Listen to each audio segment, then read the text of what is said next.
আসসালামু আলাইকুম এভরিওয়ান, কেমন আছেন সবাই? আশা করি সবাই ভালো আছেন। আমি আলহামদুলিল্লাহ ভালো। আমি শ্রাবণী ব্লগস থেকে আবার চলে এসেছি নতুন একটি ভিডিও নিয়ে।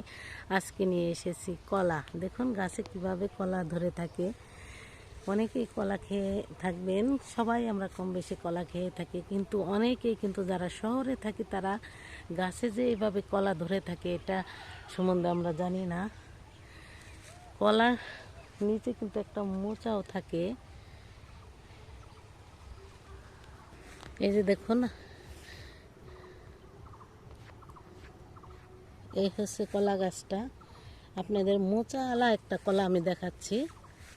এই যে দেখুন, এই যে এখন কিন্তু হচ্ছে এটা এটা হচ্ছে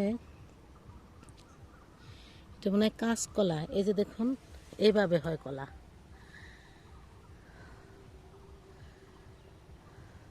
এই যে এই যে মোচা দেখছেন। ছোট সময় কিন্তু আমরা এইগুলো দিয়ে নৌকা বানাতাম।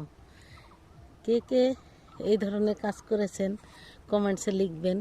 এই যে যে কলার মোচা থেকে লাল ইগুলো বেরোইতো, আমরা এগুলো দিয়ে নৌকা বানাইতাম, খেলা করতাম। এই দেখুন কলা কিভাবে ধরে, দেখুন এই যে মোচা। এখন এই কলা যখন অনেকগুলোই ধরবে, তারপরে আর কলা থাকে না, তখন ওই মোচাটা কেটে ফেলতে হয়। আবার এই মোচা কিন্তু খাওয়াও যায়। এখন চলুন আমরা মোচা কাটার পরে কলা কেমন হয় সেটা একটু দেখি। এই যে দেখুন, এটাই কিন্তু মোচা কেটে ফেলা হয়েছে।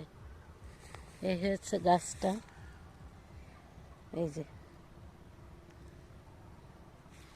এই যে দেখুন কলা। এটা হচ্ছে সাগর কলা। এখানে কিন্তু কাঁচকলা, সাগর কলা, নুম্বি কলা, চাপা কলা, তারপরে সর্বি কলা, বিচা কলা, সব কলাই লাগাইছে আমার ভাইয়েরা এই পুকুরের পাড়ে দিয়ে। এই দেখুন কলা। যারা এভাবে গাছে কলা দেখেন নাই, দেখে রাখুন এবং একটা লাইক দিয়ে যাবেন, অবশ্যই একটা লাইক দিয়ে যাবেন। এই যে দেখুন পুকুরের পাড়েই গাছ লাগানো হয়েছে, অনেক গাছ আছে।